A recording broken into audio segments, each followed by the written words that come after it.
காவல்துறை இலக்கியத்தில் என்ன செஞ்சுருக்காருன்னா 850 கருப்பு ஆடுகளை கண்டுபிடிச்சிருக்காங்க. ஆம்ஸ்ட்ராங் கொலை வழக்கில் எப்படி வர்றாரு?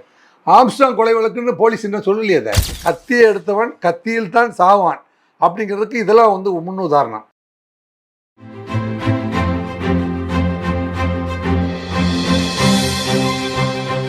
ஜெம் டிவி நேயர்களுக்கு வணக்கம். அரசியல் ஆடுகள பகுதி காவல்துறை முன்னாள் உதவி ஆணையர் ராஜேந்தர் ராஜா சந்திப்பு வணக்கம் சார். வணக்கம் வணக்கம் சார். ஆம்ஸ்ட்ராங் கொலை வழக்கில் பல ரவுடிங்களை தொடர்பு இருக்கு மாதிரி போலீஸ் படம் காட்டு. உண்மையில் அவ்வளோ ரவுடிங்க தொடர்பு இருக்கு. அதில் ஜெம் டிவி வந்து ஒரு மிகப்பெரிய நேர்மையான முறையில் செய்திகளை சேகரித்து பொதுமக்களுக்கு வழங்குவதில் முனைப்பு காட்டி வருகிறது. அந்த வகையில் உங்களோடு கலந்துரையாடுவதில் பெருமகிழ்ச்சி அடைகின்றேன். முதல் சந்திப்பு வெற்றிகரமானதாக அமையட்டும். முதல் கேள்வியிலே வந்து மிகப்பெரிய கடினமான கேள்வியை நீங்கள் கேட்டீங்க. இந்த ஆம்ஸ்ட்ராங் கொலை வழக்கில் இவ்வளவு கிட்டத்தட்ட 27 குற்றவாளிகளை இதுவரை கைது செய்திருக்கிறார்கள். ரவுடிகள் A+கள் வந்து அதில் கிட்டத்தட்ட 15க்கு மேலே A+ஏ 15 வருது. அதில் வழக்குரைஞர்கள் 8 பேர். நீங்கள் இறுதியாக கைது செய்யப்பட்ட ஆள், நீங்கள் உங்களுக்கு இப்படி சந்தேகமே வரக்கூடாது. இறுதியாக உங்களுக்கு ஆம்ஸ்ட்ராங் வழக்கில் கடைசியாக கைது செய்யப்பட்ட ஆளை நீங்கள் பார்த்தீங்கன்னா சிசிங் ராஜாவுடைய கூட்டாளின்னு ஒருத்தர் பிடிக்கிறாங்க. அவர் வந்து என்ன செய்கிறார் தெரியுமா? அவர் பேர் சுஜித். ஆந்திராவில் சிசி ராஜாவோடு சேர்த்து இரட்டை கொலை செய்த வழக்கு, பிரபல ரவுடியும் பாஜக பட்டியல் மாநில செயலாளர் நெடுங்குன்றம் சூர்யா தம்பி உதயா கொலை வழக்கு, திண்டிவனம் அருகே பல லட்சம் ரூபாய் கொள்ளையடித்த வழக்கு உள்பட 8க்கும் மேற்பட்ட வழக்குகள் உள்ளன. யாருக்கு? ஆம்ஸ்ட்ராங் வழக்கில் 27ஆவதாக கைது பண்ணாங்க பார்த்தீங்களா, சஜித். ஆமாம், அவருக்கு இத்தனை வழக்கு இருக்குது. சரி சார், இத்தனை வழக்கு இருக்குது. இப்போ ரவுடி மாட்டு ராஜா கைது அப்படின்னு ஒரு கைது வருது. அவர் பார்த்தீங்கன்னா இவர் ஆம்ஸ்ட்ராங் கொலை வழக்கில் நாட்டு வெடிகுண்டு சப்ளை செய்ததாக தேடப்படும் ரவுடி புதூர் அப்புவினுடைய நெருங்கி நண்பர். இவங்களாம் வந்து சார் வெடிகுண்டு தொழிற்சாலையே வச்சுட்டானுங்க. காவல்துறை நீண்ட நெடுங்காலமாக, அதாவது அருண் அவர்கள் பொறுப்பில் ஏற்கிற வரைக்கும் காவல்துறை வந்து இந்த ரவுடிகள்லாம் வந்து திருந்தி அமைதியாக இருக்காங்களோ அப்படின்னு நினச்சிருந்தாங்க. ஆனால் அப்படி அல்ல.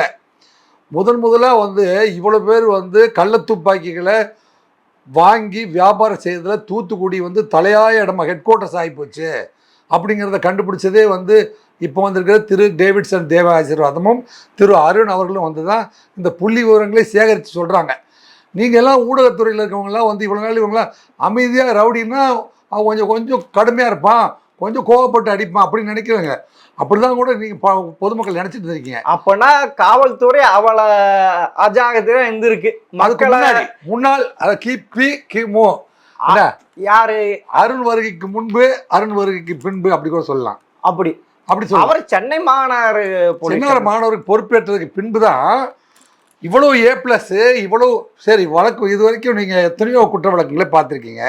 இதில் வந்து 10 வழக்குரைஞர்கள் ஒரு கொலை வழக்கில் நேரடி தொடர்பு இருந்ததை நீங்கள் கேள்விப்பட்டிருக்கீங்களா? இது வரைக்கும் கேள்விப்படல. அப்போ இத்தனை வழக்குரைஞர்கள் வந்து திட்டமிட்டிருக்கிறார்கள். வழக்குரைஞர்களே வந்து நீங்கள் போய் உள்ளே வந்து கொலை பண்ணிட்டு போய் சரண்டர் ஆயிருங்க, உங்களை நாங்கள் பின்னாடி பெயில் எடுத்துக்கிறோன்னு கார் வச்சு கொண்டு போய் அண்ணா நகரில் சரண்டர் பண்ண இந்த கூத்துலாம் அரங்கேறி கேள்விப்பட்டிருக்கீங்களா? இல்லை. ரைட்டு. இவ்வளோ பெரிய ரவுடியா சார்? இல்லை, ஆர்கனைஸ்டு மர்டர் அப்படின்னா என்ன, ஆர்கனைஸ்டு மர்டர் என்ன அப்படிங்கிறது இல்லை. இவ்வளோ ரவுடிங்க சேர்ந்து அவரை கொலை பண்ணுறதுக்கு முயற்சி எடுத்திருக்காங்கன்ட்டு தமிழக போலீஸ் நல்லா படம் காட்டிகிட்டே இருக்கு, ரீல் ஊட்டிகிட்டே இருக்கு. எது சார் நம்புறது? இல்லை, தமிழக காவல்துறை கையாளாத துறையா போச்சு. இல்ல நீங்க திமுக வந்ததுனால இப்படி ஆயிடுச்சா, இல்ல அதிமுக ஆட்சியில இப்படிதான் இருந்ததா? இல்ல நீங்க வந்து திரைப்படத்துறையில இருந்திருப்பீங்கன்னு நினைக்கிறேன் முன்னாடி. அதனால தான் ரீல் பற்றிலாம் சொல்றீங்க. அதை பற்றி எனக்கு சரியாக தெரியல. ஆனால் நான் என்ன சொல்கிறேன்னா, இந்த ரவுடிகள்லாம் வந்து கேட்டகரைஸ் பண்ணியிருக்காங்க பாருங்கள். இவங்கெல்லாம் A1, இவங்க வந்து 3 கொலைகளுக்கு மேலே போயிட்டாங்க, இவங்க A+, B, C அப்படின்னு கேட்டகரைஸ் பண்ணி லிஸ்ட் அவுட் பண்ணாங்களே ஒழிய, இந்த ரவுடி இன்னைக்கு பார்த்தீங்கன்னா 850 போலீஸு, அதாவது அருண் அவர்களுடைய ஸ்டேட்மெண்ட்டில் 3 ஸ்டேட்மெண்ட்டையும் அவர் வந்து ப்ரூவ் பண்ணியிருக்கார். தமிழ்நாட்டில் இந்த வாழை படம் வந்த மாதிரி அருண் வந்து ஒரு பெரிய இலக்கியவாதின்னு கூட சொல்லலாம். காவல்துறை இலக்கியத்தில் என்ன செஞ்சுருக்காருன்னா 850 கருப்பாடுகளை கண்டுபிடிச்சிருக்காங்க. இன்றைக்கு செய்தித்தாளை எடுத்து பாருங்க. போலீஸ் துறையில் இருக்கிறவங்கள. ஆமா, நீங்க எனக்கே பெரிய ஆச்சரியமா இருக்கிறது என்னன்னா, கோயம்புத்தூர்ல ஒரு கான்ஸ்டபிளே கொண்டு போய் கஞ்சா கடத்தி வித்திருக்காரு. ஊட்டியில் ஒரு கான்ஸ்டபிள் கஞ்சா கடத்தி வித்திருக்காரு. தூத்துக்குடியில் ஒரு பிஓஓ கஞ்சா கடத்தி வித்திருக்காரு. இது என்னடா இது, நம்ம வந்து ஆப்ரேஷன் 20ன்னு சொல்லி அத்தோ பெரிய சைலேந்திர பாபு வச்சு ஆப்ரேட் பண்ணோம். ஆனால் வந்து அவரால் வந்து அதை வந்து வெற்றிகரமாக வந்து வெற்றியை அறிவிக்க முடியாமல் நான் வந்து 850 பேர்த்த கைது பண்ணினேன், 360 வழக்கு போட்டேன்னு போயிட்டார ஒழிய எராடிகேட் பண்ண முடியல. யாராலும் சைலேந்தர் பாபு கையாளாத கமிஷனர் போலீஸ் சைலேந்திர பாபு 2.0 வரைக்கும் கொண்டு வந்தாரு. இல்ல திட்டம் போட்டாங்க.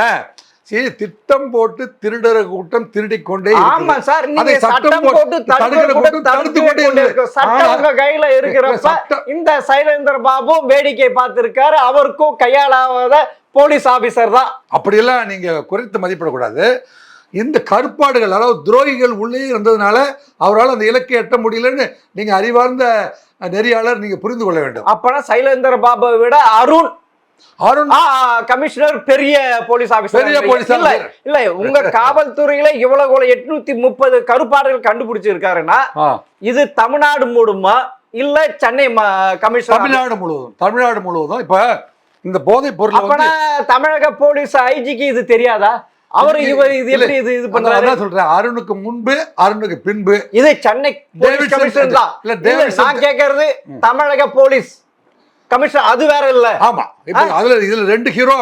அதாவது தமிழக முதல்வருக்கு இதுக்கு முன்னாடி இருந்த காவல்துறை சேர்ந்தவங்களும் இன்டெலிஜென்ஸ் டிபார்ட்மெண்ட் இருந்தவங்களும் சரியா அப்டேட் பண்ணல.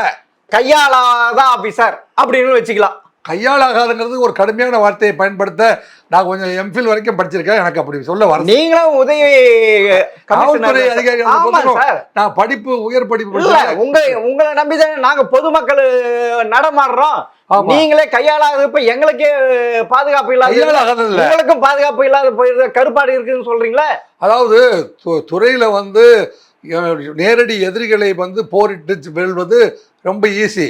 பின்னாடி புறமுதுலேருந்து குத்துறவங்களை இருக்க வச்சுட்டு அந்த அப்பேற்பட்ட சீசரவே வந்து புரூட்டஸ்ங்கிறவன் பக்கத்துலேயே இருந்து குத்தி கொலை பண்ணிடல. நீங்க சொல்றத பார்த்தீங்கன்னா சைலேந்தர் பாபு விட அருண் வந்து மிக சிறந்த போலீஸ் ஆபீசர் சொல்ற மாதிரி இருக்கு. இல்ல, அப்படி சொல்ல. இல்ல, கஞ்சா பாபு செஞ்ச ஆபரேஷன் இவ்வளவு கருப்பாடுகள் இருந்தது அவருக்கு தெரியாமல் போய்விட்டது. அவர் சரியா அது படம் காட்டினாங்க. நாங்க திட்டம் போட்டிருக்கோம் கஞ்சா பிடிக்க போறோம்ட்டு ஏதோ ஒரு போற போக்குல தமிழக மக்களை ஏமாத்திட்டு போயிட்டார். இல்ல தமிழக அரசோட சேர்ந்து எங்களை ஏமாத்திட்டாங்க. தமிழக முதல்வர் தான் அதுக்கு பொறுப்பு. ஏன்னா அவர் தான் உள்துறையுடைய அமைச்சர். ஆமா சார். அவர் என்ன செஞ்சாருன்னா, சைலேந்திர பாபு எப்படியாவது இந்த 2.0ன்னு ஒரு திட்டத்தை போட்டு நீங்க என்ன செய்யுங்க, கஞ்சாவை போதைப் பொருள் எல்லாம் வந்து ஒழிச்சிருங்க அப்படின்னு ஒரு மிகப்பெரிய திட்டத்தை வகுக்கிறாங்க. இந்த இன்டெலிஜென்ஸ் டிபார்ட்மெண்ட் இவ்வளவு கருப்பாடுகளை அப்ப கண்டுபிடிச்சு சைலேந்திர பாபு அப்டேட் பண்ணல. அப்பனா அந்த உள்துறை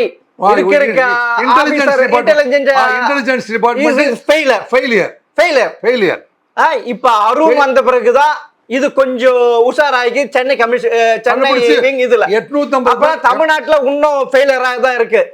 சார், நான் உங்களுக்கு ஒரு உதாரணமா சொல்ல போனால் சும்மா ஒரு 5-6 ஆண்டுகளுக்கு முன்பு ஒரு டிரான்ஸ்ஃபர் லிஸ்ட் போட்டாங்க. நான் இதே கமிஷனர் ஆஃபீஸில் ஒரு டெப்டி கமிஷனர் குமார் அப்படிங்கிற ஒரு குமார் என்கின்ற அவருடைய இன்னொரு பேர் வரும், அது முழு பெயர் சொல்லலை, குமார் என்கின்ற பெயர் இப்போ சர்வீஸில் மிக சிறந்த அதிகாரியாக வேலை பார்த்துட்ருக்காரு. அவர்கிட்ட அந்த டிஓவை பார்த்து சொன்னேன், இந்த நார்காட்டிக் இன்டெலிஜென்ஸ் பியூரோவில் ஒரு டிரான்ஸ்ஃபர் போட்டிருக்காங்க, யாரெல்லாம் வந்து நல்லா கடத்தல் பண்ணுவாங்களோ அவங்களெல்லாம் செலக்ட் பண்ணி நார்காட்டிக் சென்டரில் போட்டிருக்காங்க சார். போலீஸ் ஆஃபீஸர் கடத்தல் பண்ணுறவங்க அப்படி கடத்தலுக்கு யாரெல்லாம் துணை போவார்களோ, கஞ்சாவு கடத்தலுக்கு யாரெல்லாம் துணை போவார்களோ போலீஸ் அவர்களை மட்டுமே தேர்ந்தெடுத்து என்ஐபியில் போஸ்டிங் போட்டுக்கிறார்கள் அப்படின்னு நான் அந்த இந்த கமிஷனர் ஆஃபீஸ்க்குள்ள உட்காந்து ஒரு மிகப்பெரிய உயர் அதிகாரிகிட்ட நான் சொன்னேன். அவர் காதில் வாங்கினாரோ இல்லையா? வாங்கினாரு.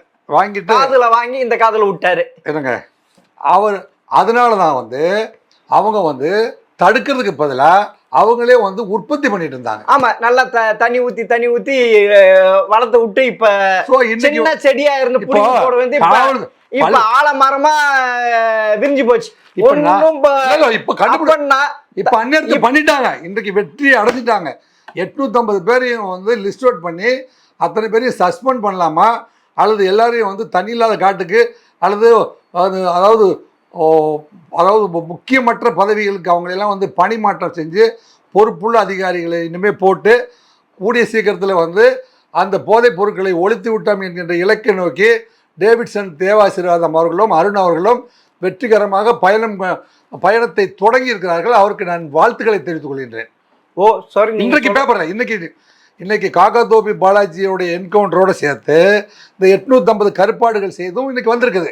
சரி சார், இந்த ஆம்ஸ்ட்ராங் கொலை வழக்கில் இந்த காக்காத்தோப்பு பாலாஜி எப்படி வந்தாரு, எதுக்கு என்கவுண்டர் பண்ண வேண்டியது? அதுவும் இதுல காக்காத்தோப்பு பாலாஜியை வந்து என்கவுண்டர் பண்ணதுக்கும் பட்டம்பகல இது இல்ல, எல்லாம் விடிகால இது இந்த என்கவுண்டர் நடக்குது. ஏன் இல்ல சார், பட்டு பகல்லையா வருதுன்னா கைது 26 பேர் கைது பண்ணல, யாருக்கும் தெரிய வேணாம் சார்.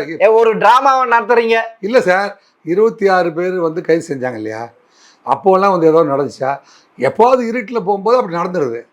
இப்போ இதே ஆம்ஸ்ட்ராங் கொலை வழக்கை திருவேங்கடம் எப்படி இது பண்ணீங்க? திருவேங்கலது வந்து ரெக்கவரி பண்ண போகும்போது நடந்தது. அது எப்போ நடந்தது? எந்த அதிகாலை 5 மணிக்கு நடந்தது. இது மாத்திரை 8 மணிக்கு நடந்தது. இது அதிகாலை 5 மணிக்கு சார். நாங்கள் குற்றவாளிகளை பிடிக்கிறதுக்கு இரவு நேரத்தில் தான் போகிறோம். பல நேரங்களில் குற்றவாளி பகல் நேரத்தில் பயணம் பண்ணிகிட்டே இருப்பான், இரவில் எங்கே பதுங்குவான்னு தெரிஞ்சது அவன் ஓய்வு எடுக்கிற நேரத்தில் தான் போய் கண்டுபிடிப்பான். அது வந்து காவல்துறையில் ஒரு பணி. முக்கிய குற்றவாளிகளை வந்து இரவு நேரத்தில் சென்று என்கவுண்டரில் போட்டு தள்ளலாம், அதிகாலையில் இட்டு போயிட வேண்டியதுதான் எங்களை. ஏன்னா என்கவுண்டர் பண்ணால் ஒரு போலீஸ் அதிகாரியோ போலீஸையோ ஏதோ ஆயுதத்தால் அடிச்சாதான் நீங்க என்கவுண்டர் பண்ணன்ட்டு ஒரு ரூல்ஸ் இருக்கு. ஏதோ ஒண்ணு ஒரு டிராமா ஆடி ஒரு போலீஸுக்கு இங்க ஒரு வெட்டு அங்க ஒரு வெட்டு ஹாஸ்பிட்டல்ல படிக்க வச்சு கட்டு போட்டு, அதனால இதுல வந்து கொடுங்கையூர் ஆய்வாளர் சரவணன் வந்து, ஏன்னா காக்காத்தோப்பு பாலாஜி மேல உங்களுக்கு வந்து எத்தனை வழக்குகள் இருக்கு தெரியுங்களா? 25 கொலை வழக்கு. சரி சார், இதை மட்டும் கேளுங்க. 25 கொலை வழக்கு, 50 ஆள் கடத்தல், கொலை முயற்சி, ரோசூட்டு கடத்தல் போன்ற வழக்கு. மொத்தம் வந்து 75 வழக்குகள் அவர் மேலே. 12 குண்டர் சட்டம். அவர் வந்து வாழ்க்கையில் 12 வருஷம் குண்டர் சட்டத்துக்கு போய் வெளியே வந்திருக்காரு. அவருடைய வயது சார் கேளுங்க, 36 வயதுக்குள்ள ஒரு மனிதன் என்னங்க 12 முறை குண்டர் சட்டத்தில் 25 மர்டரில் இன்வால்வ்டு. இல்லை கணக்கில் வந்து அடையாளம் தெரியாத செத்து கிடந்தாங்க இல்லையா, அது பல கொலைகள் வந்து காக்காத்தோப்பு பாலாஜியால் செய்யப்பட்ட கொலைகள் அப்படின்னு தெரிய வருது. சரி, கணக்கில் வந்தது மட்டும் 25 கொலை வழக்கு. இந்த காக்காத்தோப்பு பாலாஜி ஆம்ஸ்ட்ராங் கொலை வழக்கில் எப்படி வர்றாரு? ஆம்ஸ்ட்ராங் கொலை வழக்குன்னு போலீஸ் இன்னும் சொல்லலையே. அதை அவர் வந்து வழக்கு வேற ஒரு வழக்கு இல்ல விசாரிச்சு ஆம்ஸ்ட்ராங் கொலை வழக்கில் விசாரிக்கிறப்பதான் இது நடந்திருக்குன்ட்டு அவரையும் விசாரணை உட்படுத்தி இருக்காங்களே. ஆம்ஸ்ட்ராங் வழக்கில் இவரை உட்படுத்தியதாக காவல்துறை இதுவரை தெரிவிக்கவில்லை. செய்தி வெளிவந்திருக்கு, காவல்துறை கொடுத்த செய்திதான் வந்திருக்கு. ரைட்டு. இவர் வந்து சிறைச்சாலையில் இருக்கும்போது காக்காத்தோப்புங்கிற பெயரே எப்போ வந்துச்சுன்னு உங்களுக்கு தெரியுமா? எனக்கு வந்து இந்த நாங்க வரோம் சார். ஆம்ஸ்ட்ராங் இதுல வச்சு இவ்வளவு ரவுடிங்களை கொண்டு வரீங்க. இதுல வந்து எப்படி வந்தாரு? நாகேந்திரனுக்கு நண்பனானதுக்கு பிறகுதான் சாதாரண பாலாஜி காக்காத்தோப்பு பாலாஜியா மாறுறாரு அப்படிங்கிறது உங்களுக்கு தெரியுமா சார்? எப்பயுமே ரவுடிக்கு ஒரு அடைமொழி இருக்கும். இந்த ரவுடிக்கு எப்பவுமே அடைமொழி இல்ல சார். நீங்க வைக்கிறது தான் அடைமொழி, நீங்க காவல்துறை வைக்கிறது தான் அடைமொழி. இவர் நீங்களே வைக்க வேண்டியதா? ஒரு ரவுடிக்கு ஈஸியா நீங்க ஐடென்டிஃபை பண்ணி. சரி சார், இந்த பாலாஜி எப்படி காக்காத்தோப்பு பாலாஜி ஆனாரு? இப்போ அதாவது பாலாஜி வந்து காக்காத்தோப்புங்கிறது வந்து நம்ம 7 கிணறு காவல் நிலையம் இருக்கு பார்த்தீங்களா? ஆமாம் சார். எலிபன் கேட்டுக்கு அடுத்தது 7 கிணறு காவல் நிலையம். இன்புட்டுவின் 7 கிணறு காவல் நிலையத்துக்கு அந்த மூலக்கொத்தரம் கருவாட்டு கடைக்கு நடுவில் இருக்கிற ஏரியாவுக்கு பேர் தான் காக்காத்தோப்பு. அந்த காக்காத்தோப்பில் அவர் வந்து குடியிருக்கிறாரு, அவங்க அம்மா அப்பா குடியிருக்கிறாரு. அவர் 9ஆம் கிளாஸ் வரைக்கும் அந்த பகுதியில் தான் படிக்கிறாரு, ஸ்கூலுக்கு போகிறாரு. சார், பாலாஜி 9வது படிக்கிறப்ப நீ என்ன ஆக போறன்ட்டு சொல்ல வந்தீங்க?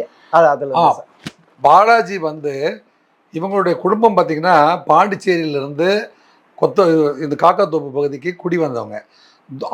அவங்க மாமா வந்து துரை அப்படின்னு ஒருத்தர் அந்த ஏரியாவில் பிரபலமான ஆள் இருக்கார். அவருடைய பாதுகாப்பில் இங்கே வராங்க. ஏன் வர்றாங்கன்னா, இங்கே வந்து நீங்கள் கொத்தவால் சாவடி ஏரியாவில் காய்கறிகள் அப்போ வந்து இந்த கோயம்பேடு மார்க்கெட் முன்னாடி அங்கே தான் இருந்துச்சு. போது நாங்களாம் அங்கே காவல்துறை அதிகாரி காக்காத்தோப்பு வளாச்சி பலமுறை நான் வந்து வழக்குகளில் வந்து சந்திச்சிருக்கேன், மீட் பண்ணியிருக்கேன், நான் அவனை விசாரிச்சிருக்கேன். 7 கிணறு போலீஸ் ஸ்டேஷனில் நான் விசாரிச்சிருக்கேன் அவனை. அப்போ என்ன வயசு சார்? அவளுக்கு இப்போ 36 வைங்களேன், அப்போ 26 27. எங்களெல்லாம் பார்த்தா ரொம்ப பயப்படுவான், பயப்படுற மாதிரி நடிப்பானுன்னு வைங்களேன். அவனுக்கு அப்போவே ஆளாகணுங்கிற ஸ்கூலில் படிக்கும் போதே பார்த்தீங்கன்னா அவன் வந்து காக்காத்தோப்புங்கிறது வந்து அந்த அவங்க காக்காத்தோப்பில் வந்து அவன் வந்து அங்கேருந்து ஸ்கூலுக்கு போகும்போது 9ஆம் கிளாஸ் படிக்கும்போது அவனுக்கு டீச்சர் கேட்குறாங்க என்ன ஆகணும்னு நினைக்கிறீங்க. அவன் எதை உள்வாங்கிறான் பாருங்க. அவன் மாமா துரை வந்து நடந்து போனாவே வந்து போலீஸ் ஸ்டேஷன் வந்தாலும் வாங்க துரை எப்படி இருக்கீங்கன்னு கேட்குறாங்க. கடைவீதியில் போனால் அவருக்கு லாரியில் இறக்குறவன்லாம் வந்து வணக்கலைங்கிறாங்க. வேலை செய்யாமே அவருக்கு சம்பளம் கொடுக்குறாங்க, மாமூல் வாங்குறாரு. அப்போ நம்ம இந்த மாதிரி வந்துடலாம் அப்படின்னு அவனுக்கு உள்வாங்கிறான். நீ எதை நினைக்கிறாயோ அதுவே நீ ஆகிறாய் அப்படின்னு விவேகானந்தர் ராமகிருஷ்ண பரமஹம்சர் சொல்லுவாங்க இல்லையா. சூழ்நிலையே ஒரு மனிதனை உருவாக்குது, வாழுகின்ற சூழ்நிலை. அவன் சூழ்நிலையே அப்படி இருந்ததுனால அவன் வாழுகின்ற சூழ்நிலையே அவனை வந்து ரவுடி சிந்தனை எடுத்துகிட்டு போயிடுச்சு.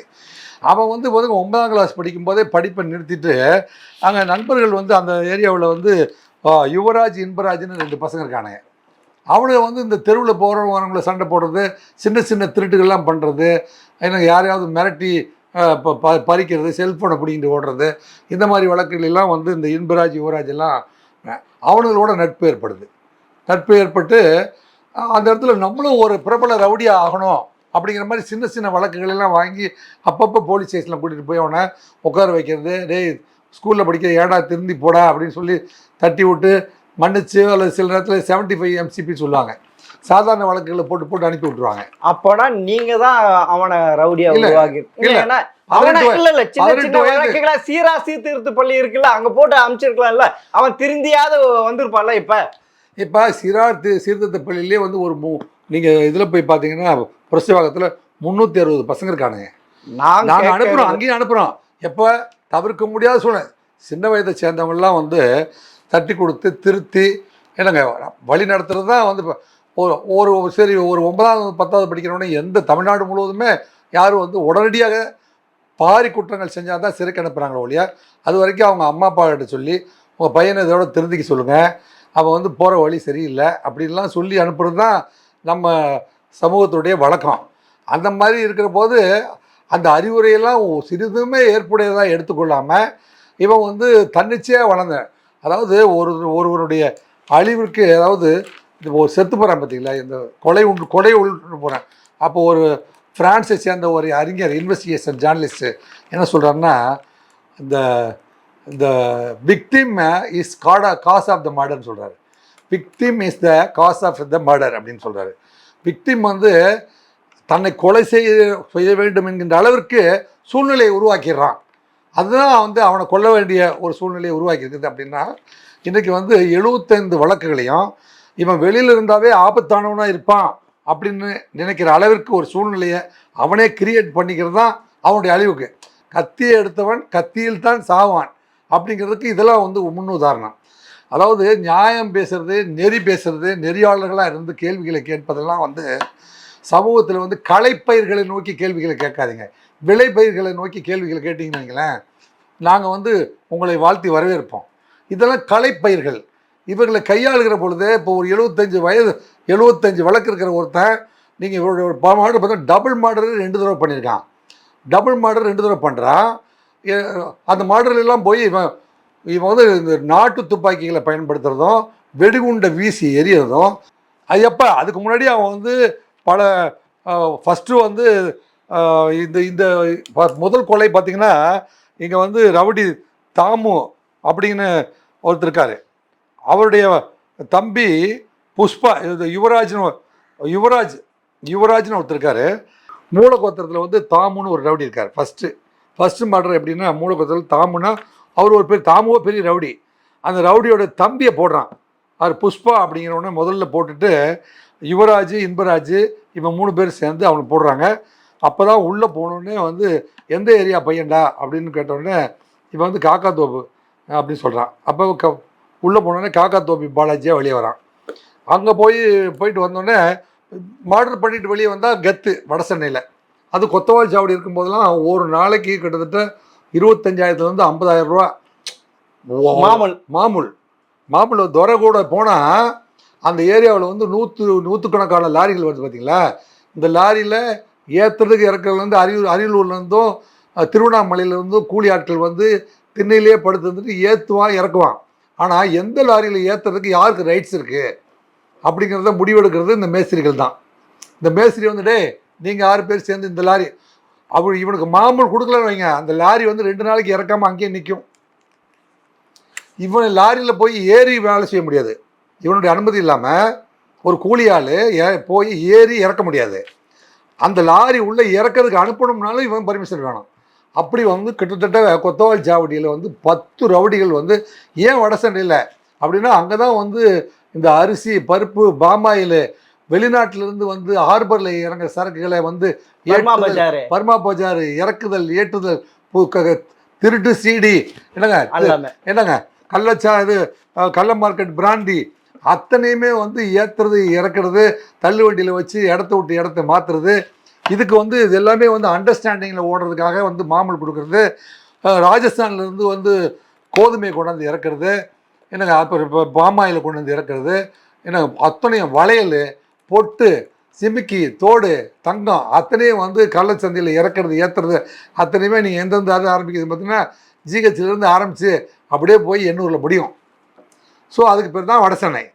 ஸோ அந்த வடசென்னையில் முக்கிய பகுதியாக இருந்தது காக்காத்தோப்பு. காக்காத்தோப்பு எங்கே ஆரம்பிக்குது? மின்ட் ஸ்ட்ரீட்டில் ஆரம்பித்து எலிபென்ட் இதில் முடியுது. இது மின்ட் ஸ்ட்ரீட் எந்த இடத்துல ஆரம்பிக்குது?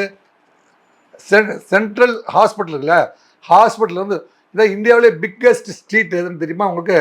அதுதான் வந்து மின்ட் ஸ்ட்ரீட். இந்தியாவிலே அதுதான் பிக்கஸ்ட் ஸ்ட்ரீட்டு. அந்த ஸ்ட்ரீட்டில் வந்து கிட்டத்தட்ட 10,000 பிஸ்னஸ் இருக்குது. அந்த 10,000 பிஸ்னஸை கண்ட்ரோல் பண்ணுறது தான் தாதாக்கள். ஸோ இந்த தாதா வந்து வேறு. அதில் வந்து ஏரியா வந்து அப்படியே மின்ட்டு தாண்டி வண்ணாரப்பேட்டைக்கு போயிட்டால் வண்ணாரப்பேட்டைக்கு வேற ஆள், அங்கே தனியாக ஆள் இருக்கார். அங்கே தான் வந்து சம்பவம் செந்தில் அரிகரன்லாம் வந்து அந்த ஏரியா வச்சுருக்காங்க. அப்படியே நீங்கள் வண்ணாரப்பேட்டை தாண்டி அந்த பக்கம் போனீங்கன்னா எண்ணூர் தனசேகர் அவரு வேற ஆள் என்னங்க. அப்படியே இந்த பக்கம் வந்தீங்கன்னா பெரம்பூர் வந்து நம்ம ஆம்ஸ்டாங்கு. அப்படியே நீங்கள் அப்படியே மாதவரத்துக்கு வந்துட்டிங்கன்னா நடராஜன் பார்த்திபன், அங்கேருந்து அப்படியே வந்து ரெட் ஹில்ஸ் வரைக்கும் பார்த்திபன். புரியுதா உங்களுக்கு? இப்படி மேப்பிங் பண்ணி பார்த்தீங்கன்னா இதில் வந்து வட சென்னையை வந்து 6ஆக பிரித்து 6 தாதா அல்லது 12 தாதா கையில் தான் இந்த ஊர் இருக்குது. மந்திரியே எம்பியும் வந்து ஜெயிச்சுட்டு போயிடணும். மந்திரியே ஜெயிக்கிறதுக்கு தினகரன் ஆனானப்பட்ட தினகரனே காக்காத்தோப்பு பாலாஜியை கொண்டு போயிட்டு ஓட்டு போட சொல்கிறதுக்கு அங்கே ஏற்பாடு பண்ணி வைக்கிறாரு. ஸோ மிரட்டி இல்லை, காக்காத்தோப்பு பாலாஜியை என்கரேஜ் பண்ணியிருக்காரு. ஒரு 25 கொலைவையும் 50 வழக்கு 75 விஷயங்கள் பண்ண ஒரு ஆளை அவர் என்கரேஜ் பண்ணியிருக்காருன்னா எதா இருந்தாலும் பண்ணி ஜெயிக்க வச்சிரு. அதுதான் அதுக்கு பண்ணு. அப்பயே அவர் ரவுடி தான். அதான் அவர் 25 பேரையும் 50 பேரை வந்து ஆர்கனைஸ் பண்ணி ஒரு இடத்துல என்ன மாதிரியான சம்பவத்தை வேணா நடத்தக்கூடிய ஆளு. ஸோ 20 ரூபாய் டோக்கன் கொடுத்து ஜெயிச்சாரு. அது 20 ரூபாய் டோக்கன் கொண்டு போய் சேர்க்கணும்ல எல்லாத்திட்டையும். அந்த இதுவும் இந்த இதுவும் வந்துடுறாரு. ஆமா, 20 ரூபாய் டோக்கன்லயே வந்து இவன் காக்காத்தோப்பு பாலாஜி இருக்கான். மு.க. ஸ்டாலின் துடைக்க வேண்டும்னா நீங்க சொல்றது அவர் அரசாங்க காதுகளுக்கு எட்டு தான் பார்க்கலாம் சார். ஜெம் டிவிக்காக உங்க பொன்னான நேரத்தை மிக்க நன்றி சார். மிக்க நன்றி, வணக்கம்.